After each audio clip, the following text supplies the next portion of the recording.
contribution that nurses make to societies around the world make them worthy health professionals that should be celebrated, more so now that they are on the front line in the battle against the coronavirus pandemic, towing the footsteps and upholding the legacy of the woman adjudged as the world's famous nurse, Florence Nightingale. On this episode of Health Options, we celebrate all the Nigerian nurses, especially those who discharge their duties with utmost professionalism, laced with compassion, love and kindness, even when the going gets tough, as it is today with the ravaging COVID-19. Thanks for joining us on Health Options for this week. I am Rabi Abdullah.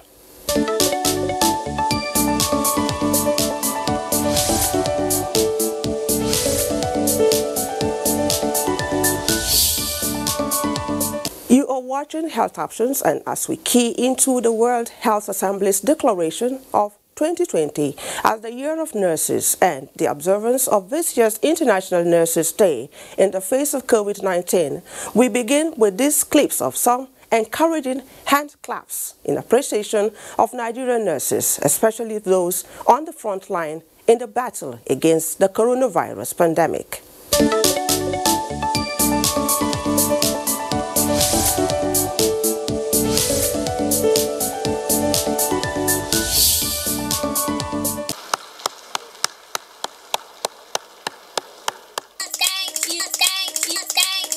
The Ayedo wants to appreciate the nurses, the doctors, the pharmacists, and all the healthcare professionals.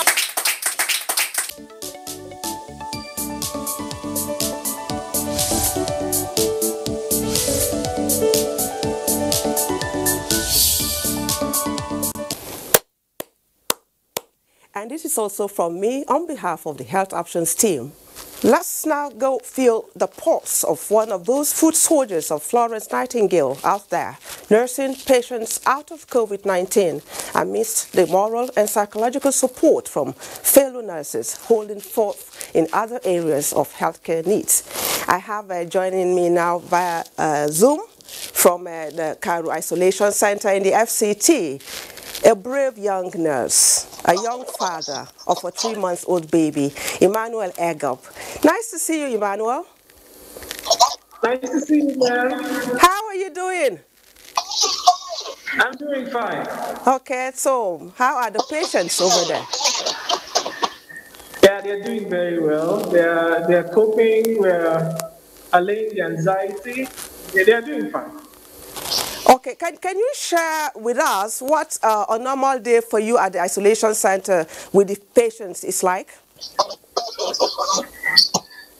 Okay, so a normal day is we come in the morning, or depending on the shift you run, and then you try to assess the anxiety state of the patient, because psychological therapy is very key in managing the COVID-19 patients. And then you look out for their medications, because at the center, everybody is positive. So we look out for signs. Are they still having some of those signs?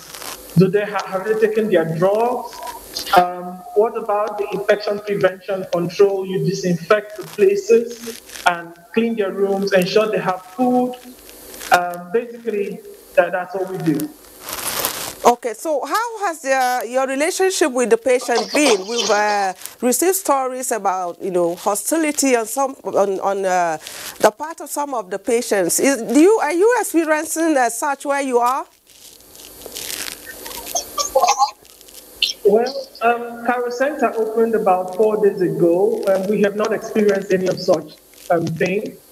We had some complaints and agitation, just mild agitation about patients wanting to come out of their isolation center, which we have spoken to and we've addressed, and they understand the situation and the infectious rate, and we don't have any of that for now.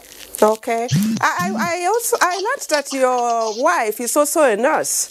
So can you tell us more about that? Okay, my wife is a nurse. She just put to bed on the 5th of February, and she's at home. So she has been on maternity leave. She had to take an extra maternity leave because I'm not there to assist, and we don't have anybody staying with us for the moment. So yeah, we're doing well. Okay, She works with Gariki Hospital by. Okay, we salute your bravery, the fact that you are a young father. That has not deterred you. That's why we're proud of you nurses, holding forth and looking after the patients out there. So kudos to you. And this is a hand clap for me on behalf of the production team here. Do you have other nurses around there with you? Okay, yes, I have one with me. Unfortunately, when you called, we're just preparing to go into the ward to attend to the patient. So I have one of my colleagues here. Okay. We're actually doing the circulation and then doing the internal control. So he's Dubara. Can we get to see him? A wave, just wave at us. Wave at us. Can you wave at us? Okay. We're proud of you guys and we're praying for you, and we pray that the Almighty protect you and give you the strength to carry on. Thank you. Thank you very much. And thank you for having me. What safety message do you have? Okay, it's for them to stay safe and ensure that they wear their mask, they practice good hand hygiene, you wash your hands, or you use sanitizer, alcohol-based sanitizer, so that we are also not overwhelmed in the center. Presently, we have about 8 patients, and we have a capacity of about 27. So we hope that by avoiding misinformation, because I still believe there are some people who believe that COVID-19 is not real or is made for the rich. But here at the center, we have seen both middle class, lower class, and upper class. And so it can affect just anybody. So trying to stay safe, stay at home if you don't have anything doing. You must come out, wear your face mask, and keep your distance. And that would be very good. And will also make our work really easy. All right. Thank you so much for talking to us on Health Options, Emmanuel. We wish you well. Thank you very much. It's been my pleasure, ma'am. All right. Supporting our colleagues, the nurses, the midwife, who are on the front burner of fighting COVID-19 is essential. Why? Because they need all the support to ensure that they do the right thing at the right time to care for this patient. Quality nursing care, passionate nursing care, that is what we deserve and we desire for our patients. So what we do most time is to call them on phone. We speak to them as often as possible just to boost their morale, to celebrate them that, look, thank you for representing us, you are doing very well. And again, we also organize webinar, symposium for them where we discuss about the right things to do in caring for our patient, because the patient with COVID-19 is not just an ordinary patient. They might take drugs, they might take anything you give them, but the psychological component of it is also vital. So patient might just not talk to you, but not knowing that they are deep down depressed, thinking of their family, thinking of their job, thinking of the stigmatization. So if nurses are available 24/7 to take care of this patient, which means that the psychological support for this patient is optimal, which means that the psychological support they give to patient outside the drugs, outside the sample, the investigation they carry out is also key. And for them not to break down, it's a continuum of care. So we also take care of them in order to give quality of care. We organize conferences for them, we make calls, we make Zoom calls so that you can see us and see us celebrating and clapping for them. And that is what results or what led to the national applaud for the nurses, where we clap for them to just celebrate them that you guys are doing wonderful. And I also want to appreciate all our leaders in the country who also have taken support of that to clap for them. That alone boost their morale, that yes, we are not just working alone, we are working on the Nigerian government, and their colleagues too appreciate them. Again, we serve as their advocate. We speak to the government, we speak to the commissioners, we speak to every level of governance in order to see that the adequate PPE is available. Because they might be there, they might not have the opportunity to speak for themselves. So we serve as their advocate and speak to the respectful organs of government in order to ensure that the PPE is available and every other thing they need to ensure that this services is being given to our patient is also available. It is just a possibility that the nurses and other healthcare professionals who are direct contact with this patient at high risk of contacting it. We all know that COVID-19 is highly infectious. So you cannot rule out the fact that the healthcare professional, particularly the nurses, who are the front burner of patient care, are at risk and they will contact it. Some of our nurses have been positive.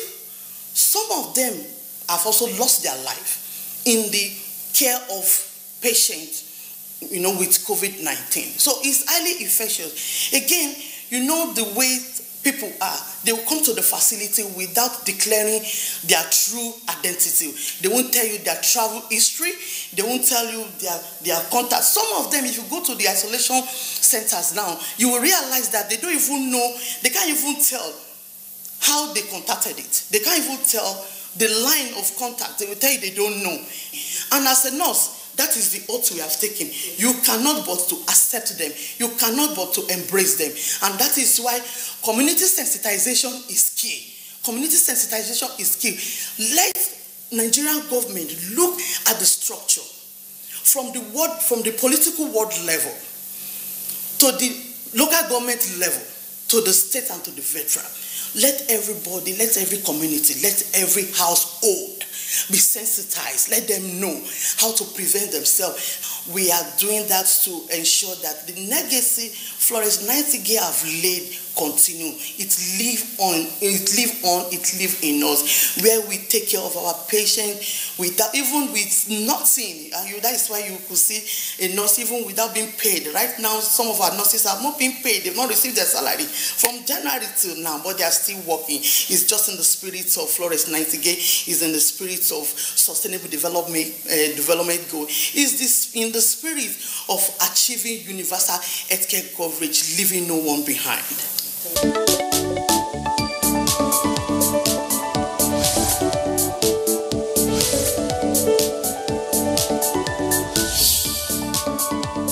Joining me now in the studio for our discussion on nurses as major frontliners in the battle against COVID-19 is Registrar of the Nursing and Midwifery Council of Nigeria, Farouk Umar Abubakar. Thanks for joining us. Thank you.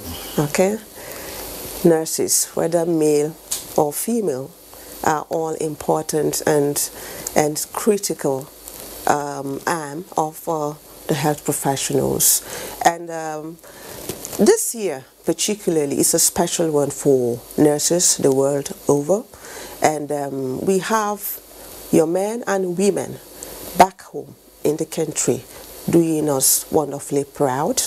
I had a session with a young male nurse, Emmanuel Egap who is currently serving at the Karo Isolation Center. And it's good to know that there are people who are really living the legacy of Florence Nightingale.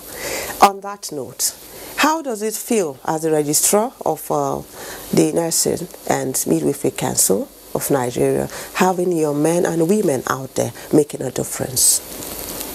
Thank you very much for these questions. I feel so proud that nurses of this country are making positive contribution in handling the COVID patient in this country. And it is well known fact that nurses are frontliners in handling this. And they are putting their expertise that they have acquired during their training, and that we are proud, and they are making the difference. And that is, I feel proud, and every Nigerian is also proud with what the nurses are doing in handling the COVID-19 in this country. Okay, what would you say remains your major fear where their safety is concerned? Yeah, the issue of, I want to appreciate the PTF ensuring that they have provided some of the basic equipment that is required in handling this patient, more precisely the personal protective PPEs, PPAs are adequately provided and for nurses to use.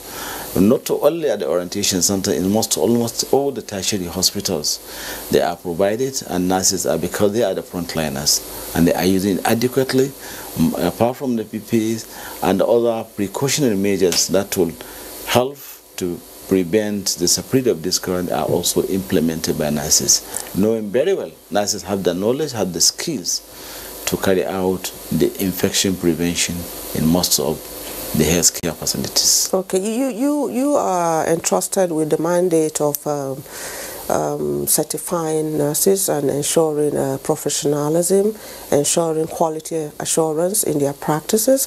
In the past, stories abound about the attitude of nurses towards the patients. Can we afford to see such attitudes where the handling of COVID-19 patients are concerned?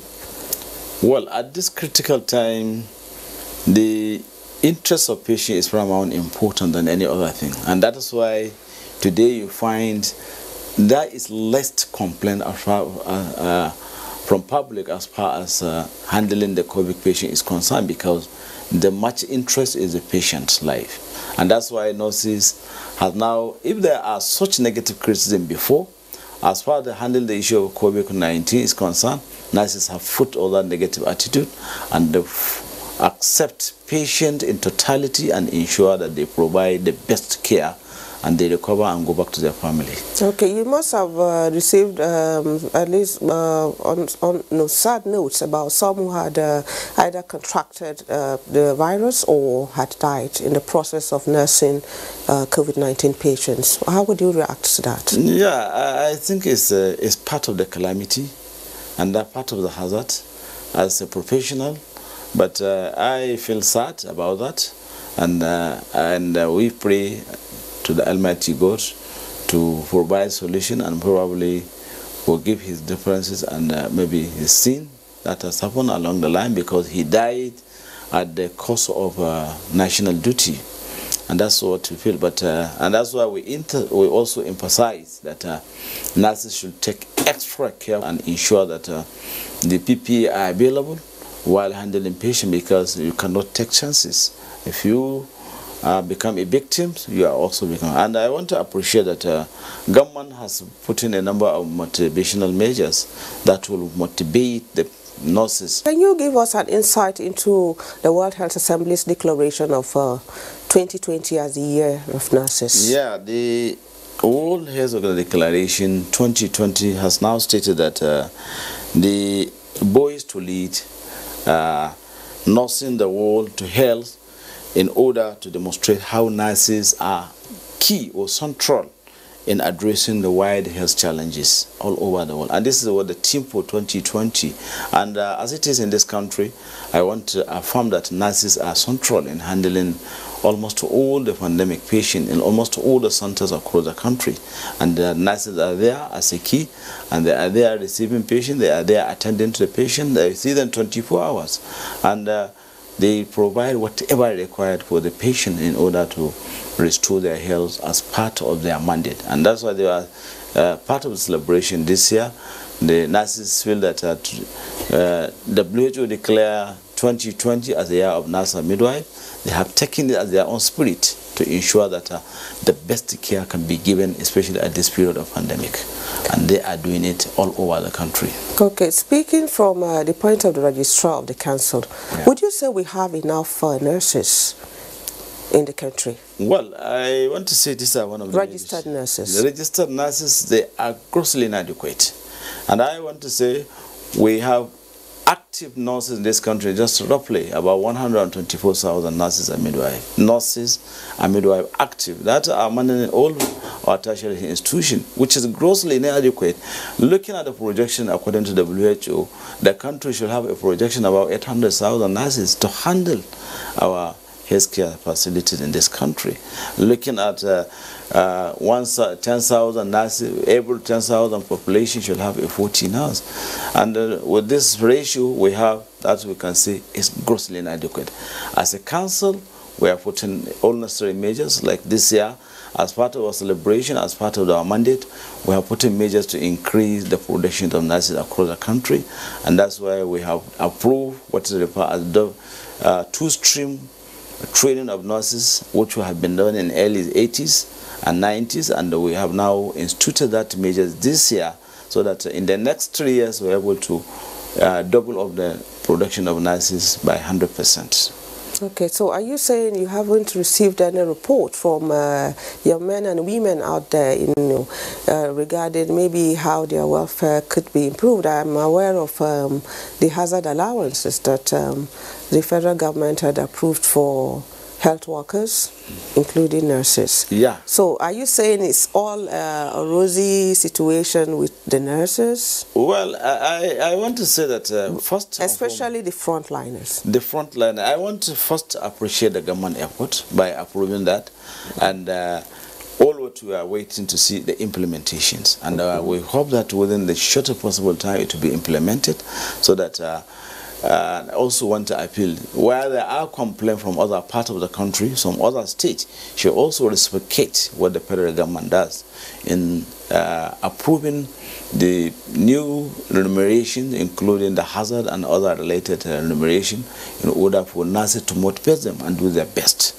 And as it is, we so much appreciate the federal government effort in approving that, more especially on the part of the nurses as the frontliners, and these are part of the motivation given to them. On a humorous note now, I've heard female nurses boasting about the fact that they make the best wives.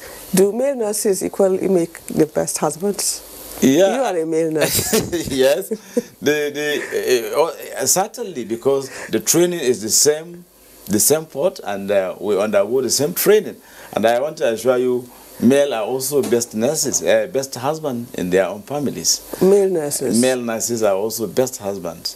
And you can now carry out the research, and I'm sure most of the wives that were married, they will be able to attest to that, to tell you that male nurses are also one of the best.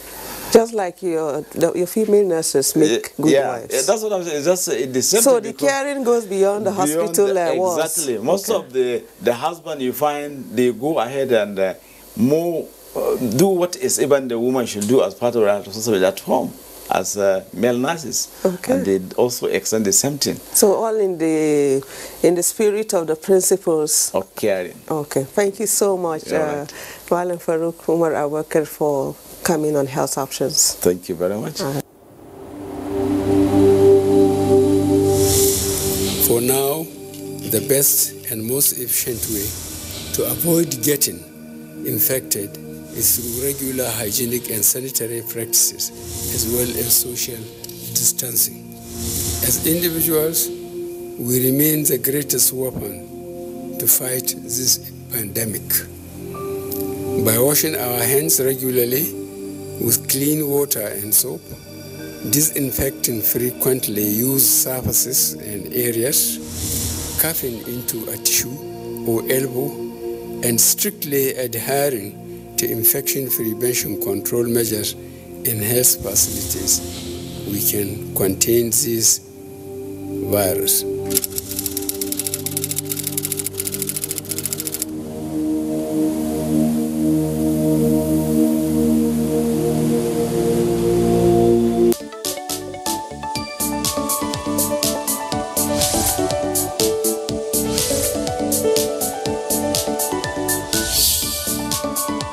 That does it on this week's episode of Health Options. COVID-19 is real, so take responsibility and stay safe. A quick reminder also that you can watch the upload of these and other episodes of the program.